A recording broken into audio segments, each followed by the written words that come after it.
Hey everyone, it's Peter Brown standing in for reviewer Daniel Starkey. Tucked away in a long-forgotten prison lies a corpse. From time to time, a sticky mass of green goo slips into the cell and gives the body a burst of life. Stomping forward, the armored mass of carrion charges through zombies and hordes of undead on a vain quest to find the way out. Fans of Dark Souls will notice more than a few similarities for sure, but this particular outing isn't what it appears to be.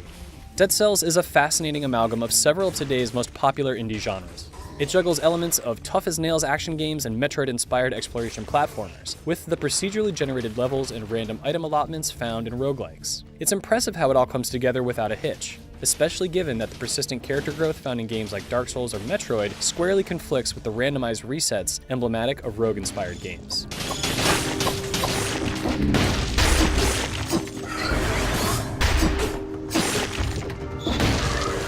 The balance struck here is one of unlocked opportunities.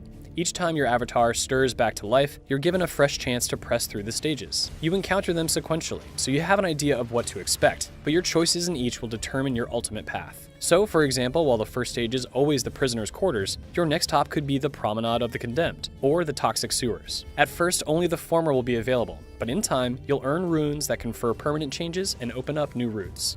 While some roguelikes and even Dark Souls could, in theory, be completed in one run without dying, that, so far as we can tell, can't happen here. You must progress, die, and then restart to worm your way through the different routes, collecting critical upgrades that give you more options to press forward.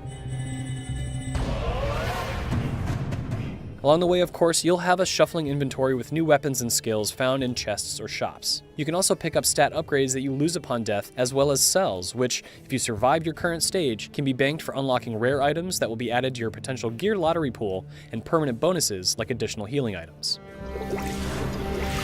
Besides the inventory and stage shuffling, combat and platforming are the most critical aspects for you to master. And while Dead Cells executes on all of its mechanics, these two shine brightest.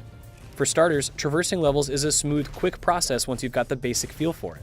Your movement is precise, with just enough forgiveness to make exacting jumps feel demanding yet achievable, and this meshes seamlessly with the action. Enemies will respond to your presence in different ways. Some enemies are unable to see you or react unless you're on their platform and in their direct line of sight, while others will lob grenades at you from across a gap or through platforms, but they can't attack directly. Your goal is to read the screen and understand the different abilities of each enemy type, and to use that information to strategize and execute your optimal approach.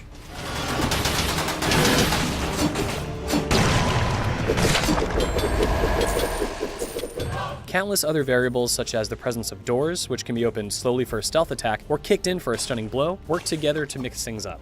Toxic pools, spiked floors, etc. all come together to give the right mix of obstacles and challenges. This also plays well with Dead Cells' overall look and tone.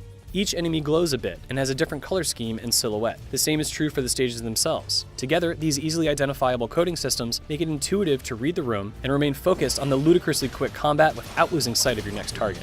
That's especially critical because the zippy pace of bouts. Most of the time, you'll have two weapons or a weapon and a shield. This, combined with jumping and dodging, forms the core of your skill set. Once you get the hang of it all, you can effortlessly combine attacks and dodges and, for instance, freeze an enemy with a spell before rolling behind them and unloading with a quick set of slashes.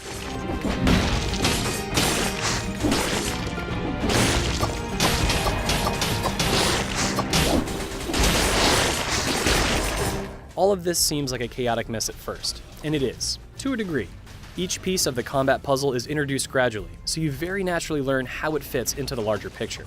Your nascent exploration through the prisoner's quarters and other early game maps may take around 10 minutes during your first few trips. It feels agonizing too. You're vulnerable, largely powerless, and unfamiliar with your very dangerous surroundings. So much is left unexplained at the outset that the choice to just go and worry about the rest later comes as second nature. Still, the going isn't easy, and you'll struggle, at least at first, but each round also gives you a different set of toys to play with. The stage will change each time too. One route comes and goes, perhaps a new treasure or den of foes takes its place, but that really doesn't matter. The prisoner's quarters, while unique with every run, keeps to a certain persistent theme. The wistful music and basic ideas are the same.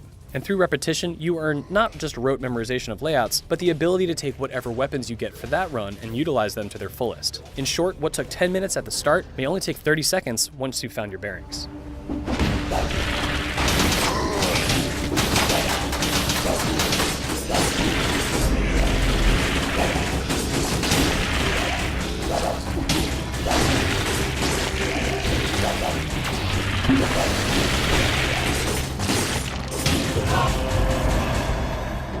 What doesn't always quite work out the same way, though, are the latter areas. Fewer opportunities to practice with tougher enemies means that they never quite develop the same level of familiarity. It keeps every attempt feeling tense and exciting, but it can also lead to some frustration.